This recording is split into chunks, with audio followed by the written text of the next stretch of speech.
Tonight, Super Tuesday sends a blow to Nikki Haley's campaign. With Haley gone, former President Trump all but seals the nomination. The latest from the 2024 campaign trail. Plus, if the economy evolves broadly as expected, it will likely be appropriate to begin dialing back policy restraint at some point this year.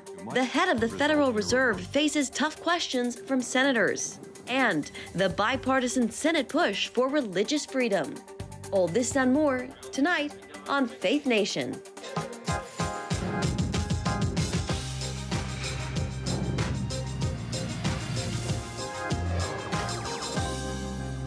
Nikki Haley bows out of the race for the White House. Good evening in Washington. I'm Jenna Browder. The former governor of South Carolina says the time has come to end her presidential campaign. Speaking today after big Super Tuesday losses, Haley broke the news to supporters.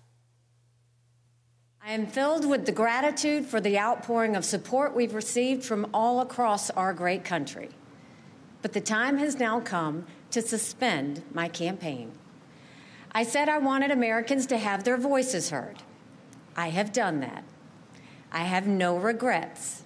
And although I will no longer be a candidate, I will not stop using my voice for the things I believe in. Out of the 15 Republican primaries on Super Tuesday, Nikki Haley only managed to win one, Vermont. And while she took Vermont, former President Trump swept the other 14 Republican primaries last night. Trump posting on Truth Social, Nikki Haley got trounced last night in record-setting fashion, despite the fact that Democrats, for reasons unknown, are allowed to vote in Vermont and various other Republican primaries. Much of her money came from radical left Democrats, as did many of her voters, almost 50%, according to the polls. Trump went on to call President Biden the enemy, saying he's destroying our country. And today, for the first time this election cycle, the Republican National Committee formally acknowledged Trump as the presumptive nominee. So we're going to take back our country. We're going to make sure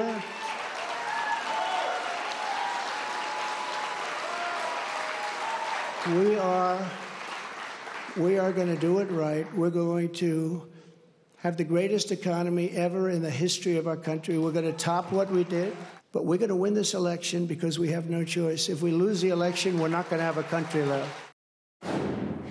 And for more, let's bring in CBN News Chief Political Analyst David Brody. David, good to see you. So Nikki Haley, she notably did not endorse Donald Trump today. Do you think she will?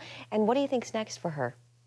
I think it's unknown if she's going to endorse Trump. I mean, my spidey sense, my political spidey sense says she will eventually, but she's going to want to see concessions. And what do those concessions look like? I mean, it could be anything from a little bit more of an elevated, speech at the convention. It could be a few other nuggets left and right, policy-wise, trying to do whatever she can to kind of pull the party a little bit more towards the GOP establishment area. Having said that, I think that'll be a non-starter for Trump. So I think it remains to be seen. At this point, I think it's 50-50 on that. Yeah, she did pretty well in the suburbs last night, David. Some of her strongest counties included places like Arlington and Alexandria, Virginia, Cambridge, Massachusetts. David, has Nikki Haley exposed some of Trump's demographic weaknesses, and what does the campaign do about that? Well, the demographic, weakness is clearly college-educated white conservatives in the suburbs. That's where Nikki Haley did the best. If you were a college graduate and all of that. So that's where the campaign has to kind of focus on. You would think the way they seem to be positioning themselves potentially is to go with a vice presidential pick that will help. Mike Pence helped with evangelicals in 2016.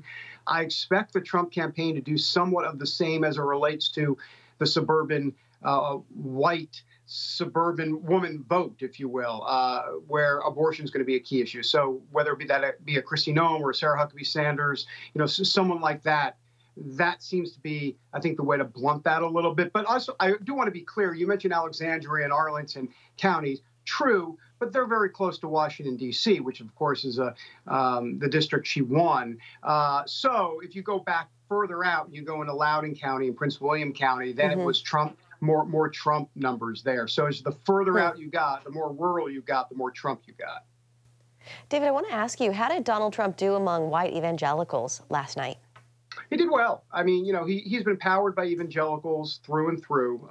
Look, in North Carolina, I think it was 78%. No, excuse me, 81%. I think in Virginia it was about 76% of the available evangelicals that actually voted. So, he's doing really well. He's always done well.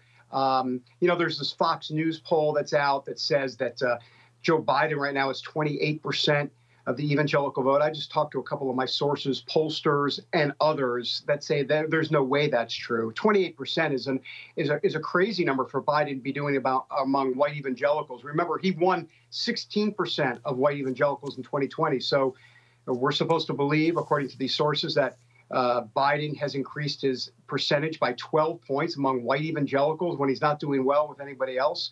That's hard to believe. So I think that's an outlier at the best.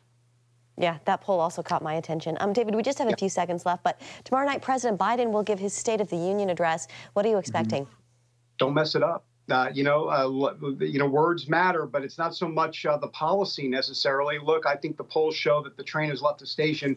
Voters are not into what Biden is pitching, but the words and how he delivers them, the mental acuity portion of this. I mean, is he going to have some problems delivering the speech, some words? Typically, he's been pretty good at the State of the Union. For whatever reason, he's been pretty good.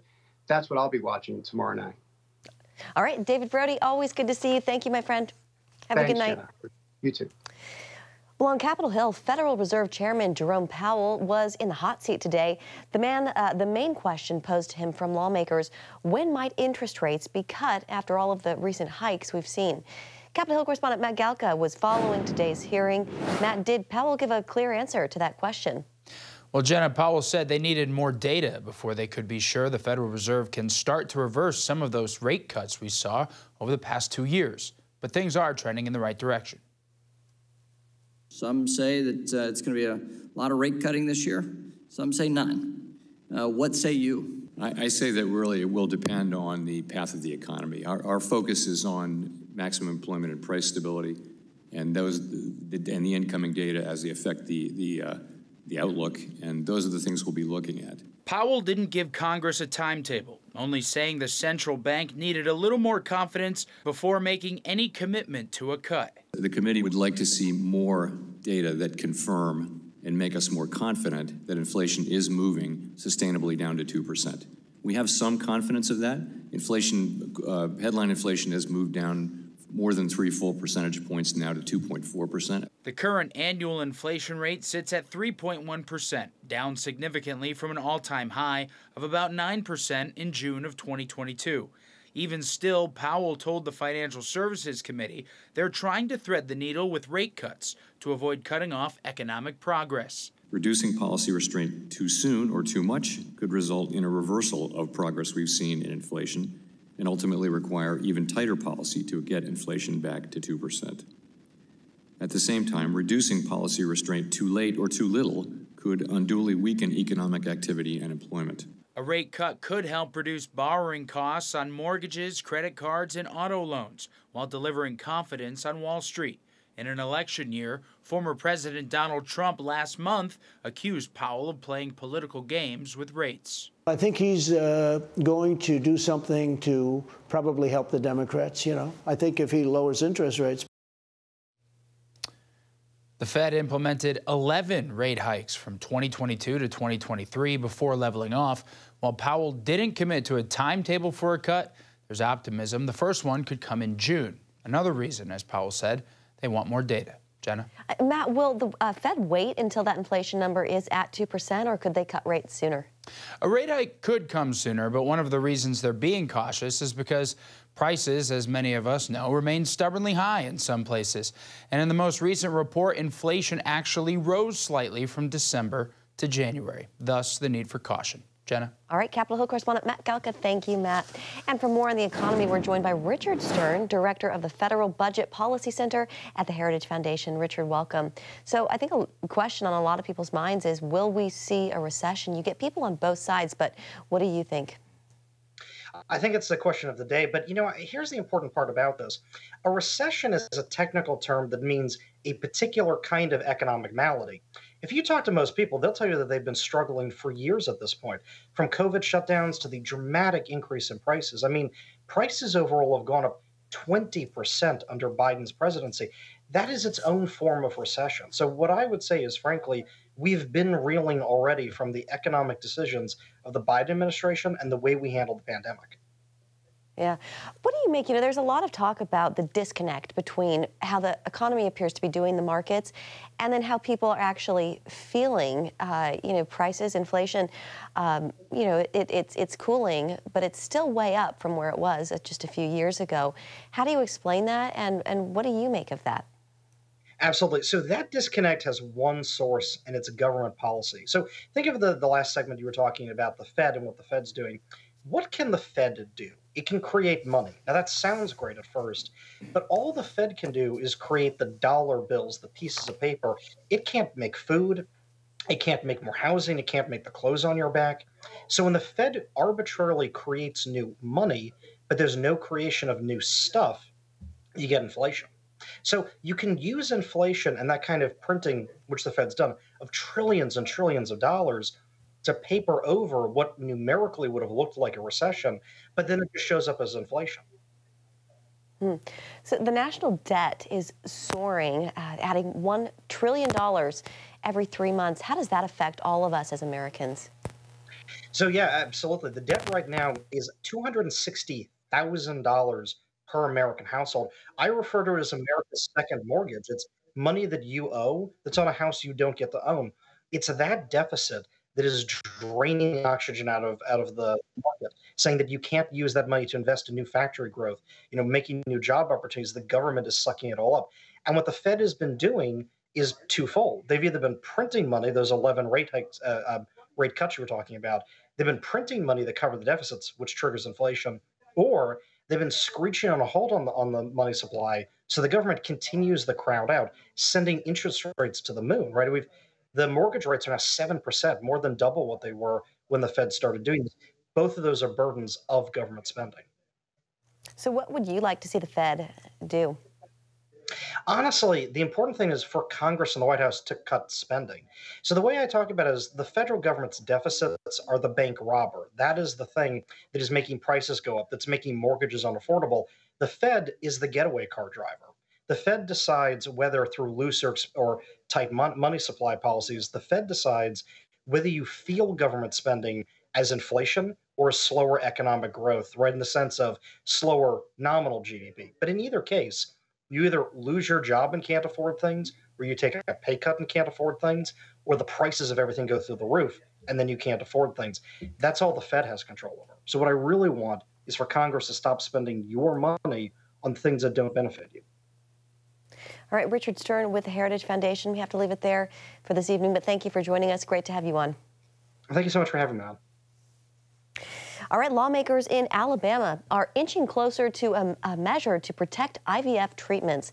The State House and Senate have both approved two identical bills that would protect medical providers and lawsuits or criminal charges if an embryo is damaged. This all goes back to an Alabama Supreme Court ruling that says frozen embryos are children. That ruling led multiple clinics in the state to end IVF treatments. That has been incredibly hard for all of us. It's been hard on the physicians, hard on the staff, hard on everyone involved in the care, and most especially hard on the patients. There's been some truly heart-wrenching conversations that have taken place, and the feeling of helplessness to be unable to really remedy it the way we want to is in the way that we would normally. They look to us to provide care and to help them with their problems. That's what we're here for. The bill to protect both patients and providers will soon head to Alabama Governor Kay Ivey's desk. The governor has indicated she intends to sign it. Coming up, the fight for religious freedom around the world, how a new measure in the Senate could help the cause. Welcome back. The Senate is taking a major step to protect religious freedom around the globe. A new bipartisan resolution calls religious liberty a cornerstone of American foreign policy. It urges the State Department to, quote, leverage all diplomatic and sanctions tools available to hold violators accountable. The resolution comes amid a sharp rise in attacks on religious minorities. Last year, the U.S. Commission on International Religious Freedom, or USCIRF, identified more than 2,200 who were targeted for their faith in more than 27 countries. Frank Wolf is a former congressman from Virginia, and he currently serves as a commissioner at USCIRF. Congressman, welcome. Good to have you with us this evening. So USCIRF monitors attacks on religious freedom around the world. Which countries are the worst offenders? Well, there's so many. I think two of the worst are one, China. In China, every group, every religious faith is being persecuted. The Catholic Church, the Protestant Church, the Falun Gong. There's genocide against Uyghur Muslims. And so China, I think, and Tibet, I mean, what's taking place in Tibet is cultural genocide. China is probably the worst. There are other countries. Nigeria. In Nigeria, in the last 12 years, 54,000 Christians and about 34,000 Muslims have been killed. So I think they're worse, but there's some of the others. Nicaragua is basically purging the Catholic Church, kicking out Mother Teresa's group. There's probably more religious persecution taking place today than any other time in modern history. On a Pew survey, it's roughly 80 to 83% of the world lives in a religiously repressive environment. You mentioned China. I know that you're fond of banning lobbying for China. Can you talk to us about that? Yes. In 1980, when President Reagan came in, no one in Washington, no lobby firm would have ever represented the Soviet Union. Now this town is loaded with law firms and lobby firms representing China. And you see what China is doing in the Uyghur concentration camps, Uyghur Muslims. There are cameras, and the camera owner and operator and producer has a lobbyist here in Washington. So I think what you have to do is ban all lobbying for China in the United States Congress, in America. And secondly, you could also say if a country was on what we call a country particular concern, meaning it's particularly severe, if they're on that list for 3 or more years, they cannot have a lobby firm here in Washington. But to have somebody lobbying for a company that's aiding the Chinese committing genocide against Uyghurs is unacceptable. Yeah. You also mentioned Nicaragua. The commission is calling on the State Department to address religious freedom abuses there. What's happening in Nicaragua? Nicaragua is so bad. Mother Teresa's group, Mrs. Mercy, have been expelled. Cardinal Bishop Alvarez was sentenced to 26 years. 26 years. He was then put in jail and then forced out of the country. They're literally purging the Catholic Church. So many priests have been in jail. Nuns have been in jail. They're closing down universities. And this administration needs to speak out. We should have sanctions against Nicaragua, travel bans against Nicaragua, cutting off trade with regard to Nicaragua. But they are literally ending, purging as we now watch the Catholic Church. And who's involved down in Nicaragua? China. Again, China, everywhere you look. China. China is aiding Iran, and Iran has funded the money for the Hamas and also for Hezbollah. China. But China's involved there. China's involved in Cuba. China's involved in Iran. So it's very bad in Nicaragua, as it is in Cuba, as it is in Iran. Yeah. You mentioned all of these countries and some solutions like banning lobbying and that kind of thing. Just a few seconds left, and I'll give you the final thought. But what else would you like to see? Cut off foreign aid. We give over $1 billion a year to Egypt, and Egypt is having involved in anti-Semitism in their textbooks. We should cut their foreign aid. We give over $1 billion to Nigeria. Nigeria is killing Christians and Muslims. We should cut their foreign aid if they continue to do this. But that's what they understand. Cut their foreign aid if they're doing these bad things. Yeah. All right, Congressman Wolf, now a commissioner with USCIRF. Great to meet you. Thank you for coming on tonight. Thank you for covering this. I appreciate it very much. Well, from trying to free hostages to U.S. food drops, a look at the crisis in Gaza as Israel works to eliminate Hamas. That story and more just 2 minutes away. To the Middle East and the latest on the Gaza War. A ceasefire deal is on the table, but Hamas won't accept the terms. The latest Israeli proposal would free more hostages and pump desperately needed aid into Gaza in exchange for a 6-week halt in fighting. The terror group says that doesn't go far enough. Hamas wants a permanent ceasefire and the removal of all IDF troops from Gaza. Now the two sides are deadlocked. The U.S. is urging Hamas to take the deal and says the group could end the war today. They could end this entire conflict, right? We don't need a temporary ceasefire. Hamas would lay down their weapons and stop fighting. You could have a permanent ceasefire because Israel would have accomplished its military objectives. With respect to the temporary ceasefire that we are trying to achieve, we very much think that an agreement is reachable.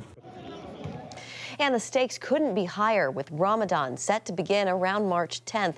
Time is running out for an agreement. Israel believes Hamas doesn't want a deal and instead hopes to escalate violence during the Islamic holy month. If talks fail, Israel is threatening to invade the Gaza town of Rafah, where more than 1 million Palestinians are sheltering from the bloodshed. Israel sees the offensive as critical to its goal of eliminating Hamas from the Strip. In the meantime, mediators are proposing a short pause in fighting, even if it's just for a few days, to build trust between the two sides and buy time for a longer ceasefire. Finally tonight, the mother of a murdered nursing student delivered a powerful message of faith on social media. Laken Riley was killed while jogging near the University of Georgia campus 2 weeks ago. Her death, allegedly at the hands of a man in the U.S. illegally, sparked a national conversation about the crisis at our southern border. Recently, Laken's mom, Allison Phillips, posted on Facebook, "I would like to thank my Lord and Savior Jesus Christ for being with me and my family during this heartbreaking time."